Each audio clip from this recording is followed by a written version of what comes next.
it's supposed to show that something was going on in this embryonics lab, and I think that I hope that we can explore some more of that in future Jurassic projects, because man, that the whole embryonics lab was just so creepy, and just like you knew something was going on there.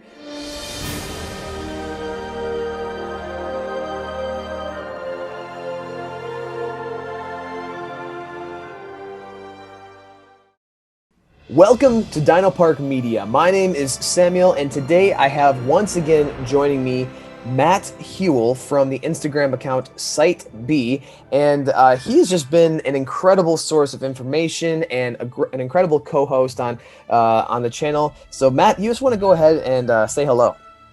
Hey, Jurassic Park fans, how you doing?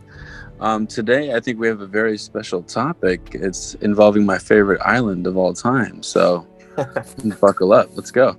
That's right. That's right. So talking about the fact that Site B is your favorite island, today we wanted to be able to go into a deep dive of Isla Sorna. We want to be able to extrapolate what is really important about this island, what do we know so far, and what can we expect. And so we're just going to jump right in with the first question. What dinosaurs have we seen on Isla Sorna so far in the films? And I believe that you actually have InGen's list is as it's recognized, and so we'll just go ahead and break down what we know about. So why don't you go ahead and start us off there? Yeah, so the InGen's list specifically, there's the baryonyx, brachiosaur, we have the carno, we have the compi, we have the dilo, we have the gallimimus, we have metricanosaurus, we have microsaurus, we have Pachy, we have Pera, Pteranodon, Suchomimus, Trike, T-Rex, Velociraptor, and of course all these dinosaurs. There's multiple of these dinosaurs. These are just the names of the creatures. And then the illegally cloned, by believed to be Wu, was the Ankylosaurus, Ceratosaurus, the Cory, the Spinosaurus. Those are the dinosaurs featured on Sorna, or at least on the list. Right. And so let's go ahead and let's just take a moment to just unpack this for a moment. So which dinosaurs have we actually seen so far in the films? Because you did mention a few that I think we haven't seen yet. We haven't seen the Suchomimus yet, even though it's been talked about. But let's go ahead and break it down here. So we've seen the Brachiosaurus, and we've seen the Carnotaurus in Jurassic World: Fallen Kingdom, but that's on Isla Nublar, right? Right. So it's interesting. The Carnotaurus. Well, hold on. We'll talk more about the Carnotaurus in a little bit here. But the Compies, I mean, obviously you have those little guys that just make a mess of things. Right. Yeah. In fact, actually, in the new Jurassic World Camp Cretaceous series, I haven't seen it yet, but they're all over again. Yeah, but I've been watching videos of people talking about how they're just like supposed to be all over the island, even in places that are like they're just not supposed to be. And so it's cool to hear about that for Isla Nublar, but I mean I like how they put that in Camp Cretaceous, because it builds off of the fact that you see them all over the island in the Lost World. And even how dangerous they can be with them killing Carter, right? Not Carter. Sorry, yeah. Carter was the guy that he was trying to. Oh, Stark. Yeah, Stark. Excuse me. Yeah, Carter was the guy he was trying to call on. Carter. And but then turned around in here. Right. But then so we see a lot of Compies, Compsognathus, Dilophosaurus. We did not see in the second movie. We haven't seen it since the first movie, and that's the saddest thing. But apparently that was on the island. I don't remember. Is the Gallimimus in the game trail scene? It is in the game, like in the Lost World. You'll see it. Yeah, you'll see it if you have the Roland and his team, and that the game trail you're talking about. You see a couple Gallimimus running around. Yeah. Gotcha. And then the long necks in the game trail scene. That's actually supposed to be the Matanceros, right? Yeah, which is supposed to be bigger than the Brachiosaurus, to my knowledge. which is interesting. Yeah, I found it interesting that we didn't get to see the brachiosaurs in the second one. They wanted to introduce I another know, long right? neck, but then they brought them back with super cool coloration in The Jurassic Park 3 green. just for a moment. Yeah. Yeah. The male variations, yeah. I really appreciated that. And then, side note, they added those variations into the Return to Jurassic Park Mm-hmm. for Jurassic That's World right. Evolution, and it's like, oh, so good, so good. Spot Um, on. it really is. But then we also have Pachycephalosaurus we see in the Lost World, Parasaurolophus, which is my favorite dinosaur, and Nice, we nice. saw that in the second movie. That made me super happy seeing that in the Lost World, and then Especially attacking the hunters when right.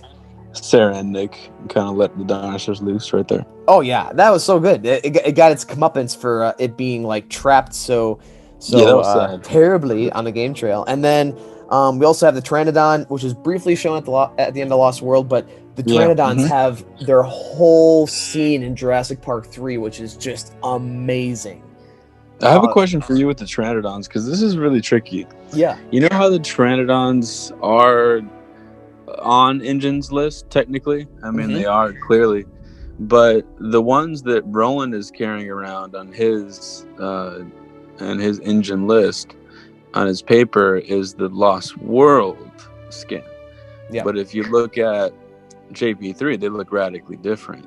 They do. And that makes me wonder because Joe Johnson was saying that Hammond's team was doing stuff behind his back and making new dinosaurs, and in specific the Pteranodon, which makes me wonder if those are, I mean, obviously those are two separate Pteranodons, but were those InGen's Pteranodons or were those illegally made dinosaurs as well with the Cory, Spinosaurus, Ceratosaurus, and Ankylosaurus? Ooh, that's a good question. Yeah, when it comes to the JP3 Pteranodons, I think, because I'm gonna do my headcanon versus what I also believe the filmmaker's decision was back in 2000. So, I think that when you look at the Pteranodons in 2001, they're, according to the filmmaker's thought process, they were just trying to make it quote unquote more accurate to what they thought what the actual animals would have looked like. So when you look at Jack Warner, Velociraptor, they tried giving it quills and going like, oh, they would have had feathers, so we'll give it some quills, and then more of like a bird pupil rather than the cat eyes that we had from the past Velociraptors. And I think that they were trying to carry that over to the Pteranodon, trying to make them also beefier, a little bit more imposing. Like seriously, the JP3 Pteranodons look thick, double C thick compared to the Jurassic World even. Yeah. Well, even to Jurassic World, but when you look at it in the Lost World, that's a skinny little bird, or reptile that you see up there, that green Pteranodon. And when you see the Pteranodons with like that yellow and red coloration in JP3, then like all of a sudden they got like these huge head horns, and they look so sick. Are just like, whoa, they're just like thick. And so I think that stylistically, according to the filmmakers, they just wanted to make it a different design, try to make it more interesting and also more quote unquote realistic. But then also in my headcanon, if they want to go back and try to explain that, I believe that it was because of extra experimentation, that these Pteranodons are from a separate genome that was being experimented with. And because I mean they are hyper. What's that? Oh, by Dr. Wu, you think? I think that Wu, was messing around probably, because I mean we already know that with the Spinosaurus is most likely going to be explained as part of his hybrid experimentation early on. So I'm thinking that the JP3 Pteranodons are the same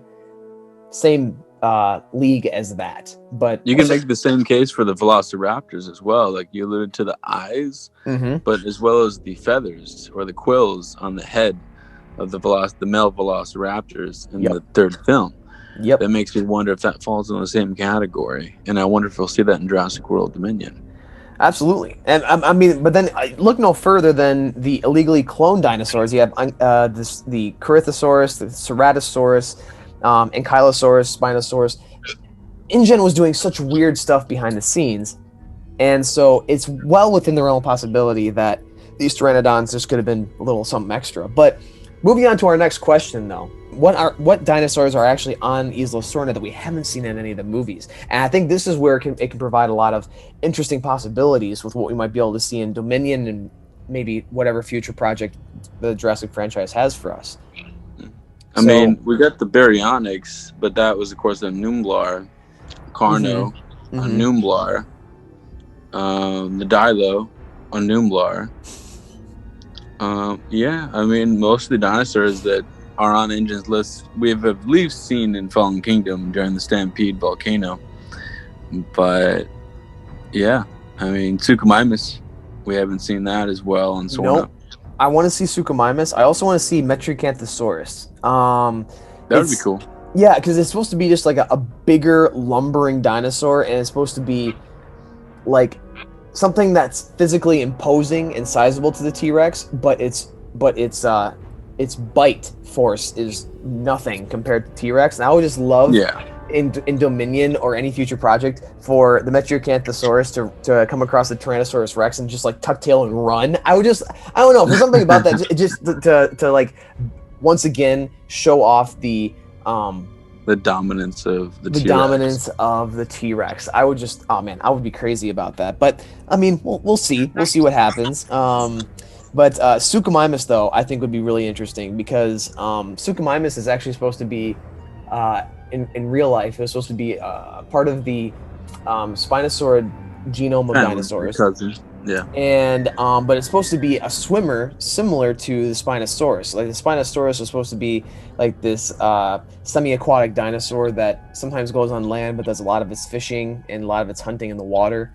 And the Suchomimus is supposed to be something similar to that. I would like to see a Suchomimus. And honestly, we saw it with the Spinosaurus, but the Spinosaurus had that big old sail that stuck out of the back. Like, I would like to see a Suchomimus like be able to just completely sneak up on somebody from underneath the water and go boom, and have this amazing water scene, kind of like what is actually in the book from the original Jurassic Park, the river raft scene. Yeah, that would be pretty cool. But But to move right along, though, because this is something that really fascinates me about Site B, is what InGen facilities are on the island seen in the movies, and maybe if you have any idea of any other outside sources, but do you know of any of the facilities that are actually on the island just offhand? Yeah, I mean, you have the worker village from Lost World. Iconic. Yeah, very iconic. I love the design of that whole facility, especially when Sarah got attacked, by the way. But you have the embryonics lab as well in JP3 that kind of dive more into the sci-fi element that I think they were trying to tap into from the first film. As you see all those embryos, I think of one might have been a Patasaurus, one might have been a T-Rex. Can't tell for sure, but then you see the Velociraptor head, which was super creepy and cool. But those are the two that I know that are on Site B. I have a suspicion that the JP3 embryonics lab is where Wu went most of the time, because it's kind of similar to where he was in the first film, in sort of an embryonics lab inside of Numblar. Right. And I think that he was probably testing out things like the Spinosaurus in the late 90s. I hope that we get to go back to the embryonics lab at some point, because I mean that originally in the JP3 script they were supposed to tease a little bit more as to what might have been happening in there, but then they thought that it was diverging too much from the original plot, which my question is, what original plot? I'm just kidding. No, but what plot, right? No, I'm just kidding. Yeah, but I mean, like that would have been very interesting. I wish that they would have gone deeper into that. But I mean, it's supposed to show that something was going on in this embryonics lab, and I think that I hope that we can explore some more of that in future Jurassic projects, because man, that the whole embryonics lab was just so creepy, and just like you knew something was going on there. But then also another place that's very interesting on Isla Sorna is the aviary. So the aviary from JP3, I mean, like none of us even knew that that thing existed until the third movie, and then we get to see a whole action sequence in there. But I mean, of course, it stood to reason that they would have that if they have pteranodons, which we saw at the end of Lost World. But makes me wonder why the other pteranodons weren't kept in there. The one that was flying at the end of Lost World. right. I'm like, okay. Which, I mean, like, going back to what we were talking about a little bit ago, I believe that it could have a little bit to do with the idea that the JP3 pteranodons were bred after the fact and were put into this reestablished cage or something like that. But So the aviary, yeah. I mean, we could speculate on that all day long. But as far as other list of locations that we see on the island, we have the Isla Sorna Airport, which is that little rinky-dink thing that we saw in the JP3. The Site B River, the river that they go down along in order to try to get to the coast. In JP3, the worker village, like you said, the InGen compound, which I believe is the embryonics lab. But I mean, the fact that, according to this list on Jurassic Park fandom, the fact that they call it the InGen compound means that it's got to be more. There's got to be something to it. But then also there's the geothermal power plant, Isla Sorna Lagoon that we see in JP3 when the Spinosaurus is facing off against the Kirby's and Grant. And Grant, yeah. And then there's the long grass, the game trail, and the T-Rex nest. Those aren't necessarily the facilities. As far as the facilities, we see the airport, the aviary, and the village and compound. But my thing is, man, I want to see more old, dilapidated InGen places that have tons of secrets be uncovered in Dominion. You know what I'm saying? Oh man, I would love that. I mean, which leads me to the next question. What part do you think Site B has to play in Jurassic World Dominion? Because Colin Trevorrow's already teased the fact that Isla Sorna, Site B, is involved with Jurassic World Dominion somehow with that refrigerator box. So, so what do you think Isla Sorna has to play in JWD?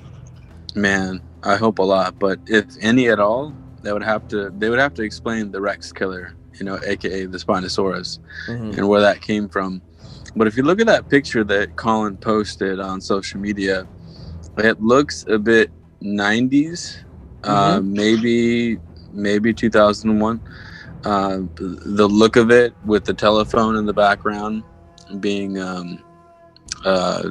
wired instead of wireless, it looks a bit old school, like maybe a flashback. So if they do introduce that B again, it could be in flashbacks and to explain things like the illegally cloned dinosaurs. I hope we get to see as much as possible, even if it is just flashbacks. Yeah, I think that flashbacks are a likely scenario.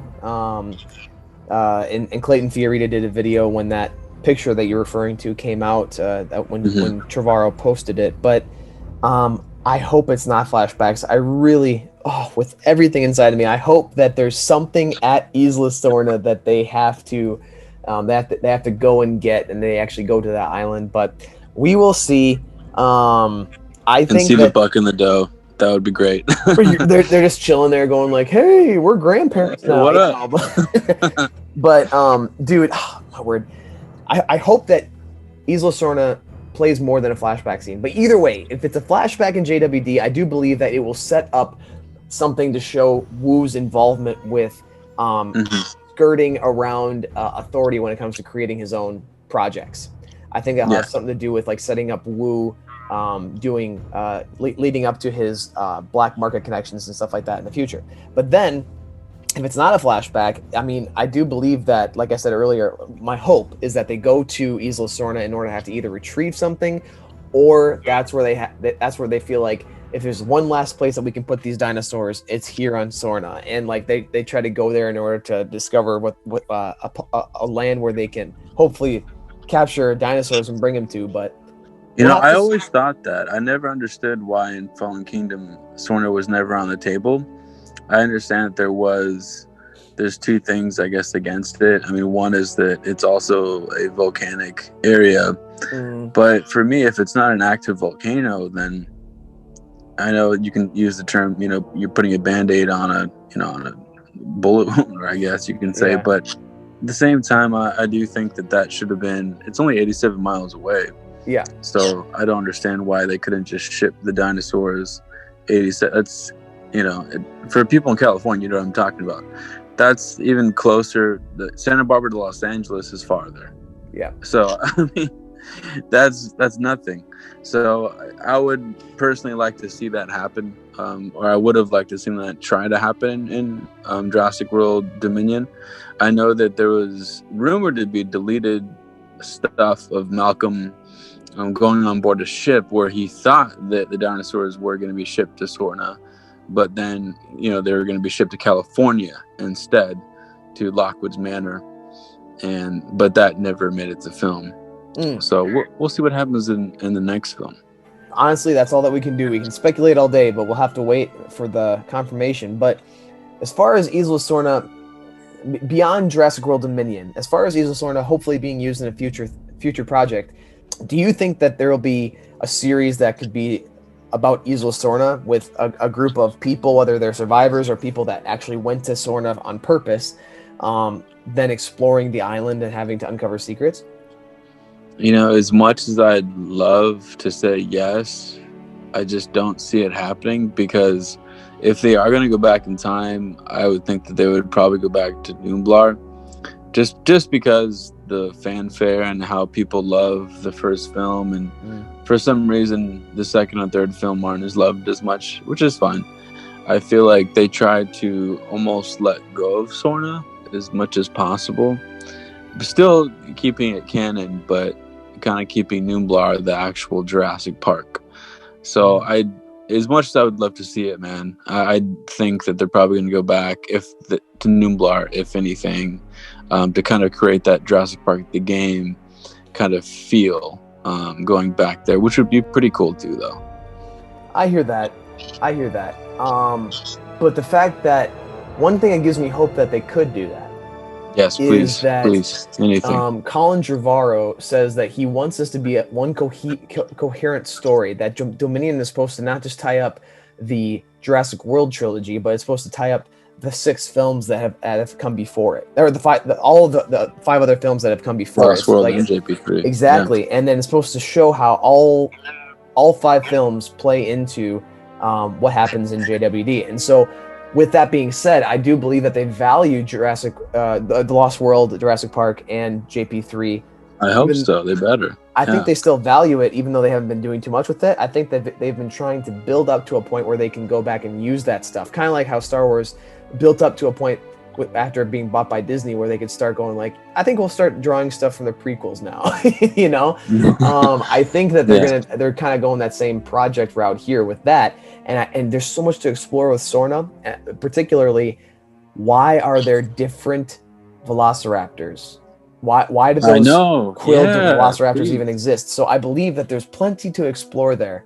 And if they don't touch on that in JWD, I do believe that there's hope for a future media format, whether it be a TV show or a movie or a video game, to explore Sorna in the future. But with that being said, unfortunately, we're out of time right now, Matt. We've been talking a lot about Isla Sorna, and knowing you could probably talk a lot more about Site B. But to finish out this video, any last words that you have for us before we sign off here? Absolutely. For anybody listening, I want you to give your own ideas of what you would like to see, or what you think would probably happen post Jurassic World 3. And if we could see something of significance in Isla Sorna moving forward, just, any ideas that you guys have in the comments, I would love to read. I'm a big Isla Sorna fan, so please support Sorna. Yes, absolutely. But thanks again for having me on, man. I really appreciate it. It's absolutely, Matt. I mean, it's always a pleasure having you on. And I want to echo what Matt said. If you have a good idea of how Isla Sorna could be used in a future movie, TV show, or Jurassic franchise project in general, leave that comment in the comment section down below. We'll check it out, and we'll have to read them over and talk about if we have some material for a future video in the future. But in the meantime, guys, thank you so much for joining us today. If we are almost 100 subscribers, go ahead and hit that subscribe button. Join the Dino Park Media family here. And before you go, know you're loved. Have a great rest of your day. We'll see you in the next video.